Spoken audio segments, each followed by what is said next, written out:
ଆଜ୍ଞା ଆଜ୍ଞା କିଏ କଲ୍ କରିଥିଲେ ଟିକେ ଜାଣିପାରିଲିନି ଆଜ୍ଞା। ମୁଁ ଫୋନ କରିଥିଲି ବାରିପଦା ମୟୂରଭଞ୍ଜରୁ ଯାତ୍ରା ମଞ୍ଚ ମୟୂରୀ ଗଣନାଟ୍ୟର ପ୍ରତିଷ୍ଠାତା କ୍ରମ ପ୍ରଯୋଜକ ଇଞ୍ଜିନିୟର ରୋହିତ କୁମାର ମହାପାତ୍ର।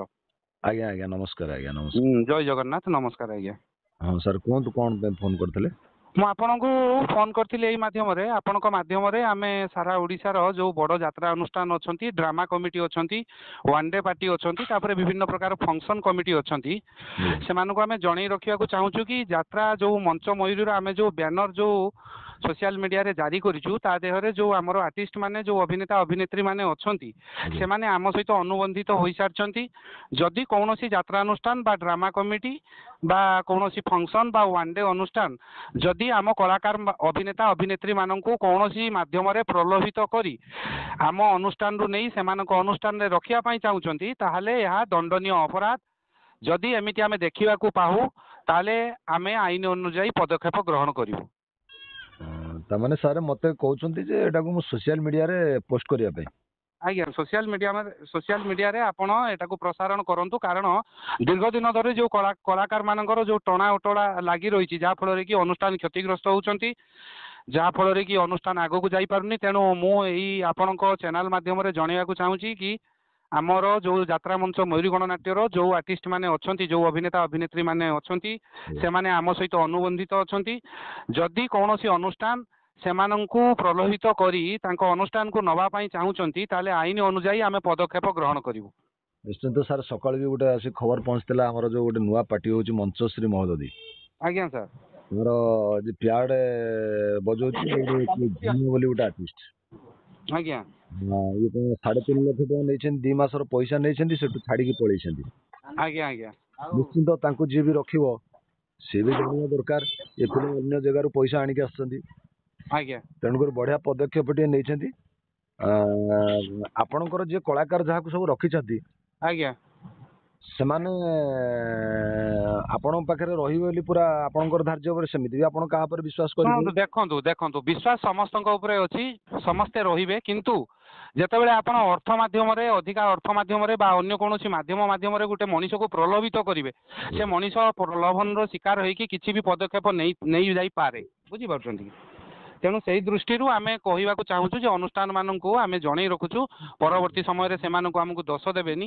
ଯଦି ଆମ ଅନୁବନ୍ଧିତ କଳାକାରଙ୍କୁ କୌଣସି ପ୍ରଲୋଭନ ଦେଖାଇ ତାଙ୍କ ଅନୁଷ୍ଠାନରେ ସୁଯୋଗ ଦିଅନ୍ତି ତାହେଲେ ଆମେ ଆଇନ ଅନୁଯାୟୀ ପଦକ୍ଷେପ ଗ୍ରହଣ କରିବୁ। ମୁଁ କହି ସାର୍ ଆପଣଙ୍କ ପ୍ରତିମା କଣ? ଆମର ଯାତ୍ରା ମଞ୍ଚ ମୟୂରୀ ଗଣନାଟ୍ୟ। ଆପଣ କଣ ସାର୍ ନୂଆ ପାର୍ଟି କଲେ? ଆଜ୍ଞା 2025-26 ବର୍ଷ ପାଇଁ ଆମର ଏଇଟା ନୂଆ ଅନୁଷ୍ଠାନ। ଦଶହରା ପାଖରୁ ଦୁର୍ଗା ପୂଜା ପାଖରୁ ଆମର ପ୍ରଥମ ଶୁଭ ମୁକ୍ତି କରିବ ପାର୍ଟି। ସେଟା କୋଉ ଜାଗା ଏନ୍ତୁଡିଶାଳଟା କୋଉଠି ପାର୍ଟିର? ବାରିପଦା ଆଜ୍ଞା ବାରିପଦା। ଉପର ବାରିପଦାରେ? ଆଜ୍ଞା। ଆପଣ ଜଣେ କହୁଛନ୍ତି ଇଞ୍ଜିନିୟର ବୋଲି? ହଁ ମୋର କ୍ୱାଲିଫିକେସନ ବିଟେକ୍ ତ ସେଇଥିପାଇଁ ମୁଁ ଇଞ୍ଜିନିୟର ରୋହିତ କୁମାର ମହାପାତ୍ର ଆପଣଙ୍କୁ ଜଣେଇଲି ଆଉ। ସାର୍ କାହିଁକି ଆପଣ ଯାତ୍ରା ପାର୍ଟି କରିବାକୁ କଣ ଏମିତି ଇଣ୍ଟରେଷ୍ଟ ହେଲେ? ନା ଏଇଟା ହଉଛି ଆମର ଗୋଟେ ମଟ ଥିଲା ଯେ ଏମିତି ବହୁତ କମିଟି ରହୁଛନ୍ତି ଓଡ଼ିଶାର ବହୁତ ଶହ କମିଟି ରହୁଛନ୍ତି ଯେଉଁମାନେ ବିଗ୍ ବଜେଟ୍ ପାର୍ଟିକୁ ସେମାନଙ୍କ ଗାଁକୁ ଆଣିବାକୁ ସାହସ କରିପାରୁନାହାନ୍ତି। ଅତ୍ୟଧିକ ରାତ୍ରିର ଯୋଉ ଦର ରହୁଛି ବଡ଼ ବଡ଼ ପାର୍ଟି ମାନଙ୍କର ସେଥିପାଇଁ ସେ କମିଟି ମାନେ କଳା ପ୍ରଦର୍ଶନ କରିପାରୁନାହାନ୍ତି। ତେଣୁ ଆମର ମଟ ହେଉଛି ଯୋଉ କମିଟି ମାନେ ବଡ଼ ପାର୍ଟିକୁ ନେଇ ପାରୁନାହାନ୍ତି ଆମ ଛୋଟ ଅନୁଷ୍ଠାନକୁ ନେଇକି ବି କଳା ପରିବେଷଣ କରିପାରିବେ। ଏଇଆ ହେଉଛି ଆମ ମଟ। ଯେତେ ପୁରପଲ୍ଲୀରେ ଆମେ ପହଞ୍ଚିବାକୁ ଚାହୁଁଛୁ ସବୁ କମିଟି ମାନଙ୍କ ପାଖରେ ପହଞ୍ଚିବାକୁ ଚାହୁଁଛୁ ଯୋଉଟା କି ବଡ଼ ପାର୍ଟିରେ ଯୋଉ ସିଷ୍ଟମଟା ଆପଣ ପାଉଥିଲେ ଅବଶ୍ୟ ଆମ ଛୋଟ ପାର୍ଟିରେ ସେତିକି ନ ମିଳିଲେ ବି ଆମେ ଆପଣଙ୍କୁ ଭରପୁର ମନୋରଞ୍ଜନର ଖୋରାକ ଯୋଗେଇବୁ। ସାର୍ ବଡ଼ ଛୋଟ ଆପଣର ଯୋଉ କହିଲେ ଆପଣ ବଡ଼ ପାର୍ଟି ବୋଲି କାହାକୁ କହୁଛନ୍ତି? ବଡ଼ ପାର୍ଟି ମାନେ ଆପଣ ଯୋଉମାନେ ଗୋଟିଏ ରାତିକି 3 ଲକ୍ଷରୁ ଉର୍ଦ୍ଧ୍ୱ ଟଙ୍କା ପେମେଣ୍ଟ ନେଉଛନ୍ତି ସେମାନେ ତ ନିଶ୍ଚିତ ଆଜ୍ଞା ବଡ଼ ପାର୍ଟି ନା। ଆପଣଙ୍କର ପେମେଣ୍ଟ କେତେ ଅଛି? ଆମର 1 ଲାଖ ଭିତରେ ରହିବ। ଆମର ମୋଟ ହେଉଛି କଳା ପ୍ରଦର୍ଶନ କରିବା ଆର୍ଟିଷ୍ଟ ମାନଙ୍କର ଯେମିତି ପରିବାର ଚଳିବା ପାଇଁ ଯେତିକି ଅର୍ଥ ଦରକାର ଗୋଟେ ଅନୁଷ୍ଠାନ ବଞ୍ଚିବା ପାଇଁ ଯେତିକି ଅର୍ଥ ଦରକାର ଆମେ ସେତିକି ଗ୍ରହଣ କରିବାକୁ ଚାହୁଁଛୁ। ଆପଣଙ୍କର ଦୁର୍ଗା ପୂଜାରେ ଓପନିଂ କରୁଛନ୍ତି? ଆମର ଦଶହରାରେ ଓପନିଂ ଅଛି। ଆଚ୍ଛା ଆପଣଙ୍କର କମିଟି ତ ବୁକ୍ ସରିବଣି କେତେ? ପାଖାପାଖି ଆମେ 30ରୁ 40 ଭାଗ କମିଟି ଆମର ବୁକିଂ ହେଇଗଲେଣି ଅଲରେଡି। ଆଚ୍ଛା ଆଉ ଯେଉଁମାନେ କମିଟି ଅପେକ୍ଷା କରିଛନ୍ତି ଧରିନିଅନ୍ତୁ ଆପଣଙ୍କ ଅନୁଷ୍ଠାନକୁ ବୁକ୍ କରିବାକୁ ଚାହିଁବେ ଆଜ୍ଞା କଣ ସେ କମିଟି ବନ୍ଧୁ ମାନଙ୍କୁ ଆପଣଙ୍କ ତରଫରୁ ପଦେ କହିଦିଅନ୍ତୁ। କମିଟି ଓଡ଼ିଶାର ଅଗଣିତ ଯାତ୍ରା କମିଟି ଯାତ୍ରା ଦର୍ଶକ ସମସ୍ତଙ୍କୁ ଆମେ ଆମ ଅନୁଷ୍ଠାନ ତରଫରୁ ସ୍ୱାଗତ ଜଣାଉଛୁ। ସମସ୍ତଙ୍କ ପ୍ରତି ଆମର ଶ୍ରଦ୍ଧା ପ୍ରେମ ଭାବନା ରହିଛି। ସେମାନେ ଚାହିଁଲେ ଆମେ ନିଶ୍ଚିତ ତାଙ୍କ ପୁରପଲ୍ଲୀରେ ଯାଇକି ନାଟକ ପରିବେଷଣ କରିବୁ, ସେଥିରେ କୌଣସି ସନ୍ଦେହ ନାହିଁ। ସାର୍ ଆପଣଙ୍କର ବ୍ୟାନର ମୋତେ ଟିକେ ପୋଷ୍ଟ କରିବେ। ଆଜ୍ଞା, ମୁଁ ଆପଣଙ୍କୁ ବ୍ୟାନର ପୋଷ୍ଟ କରିଦେଉଛି। ଆଉ ଟିକେ କହିଦିଅନ୍ତୁ ସେଇ ବିଷୟରେ।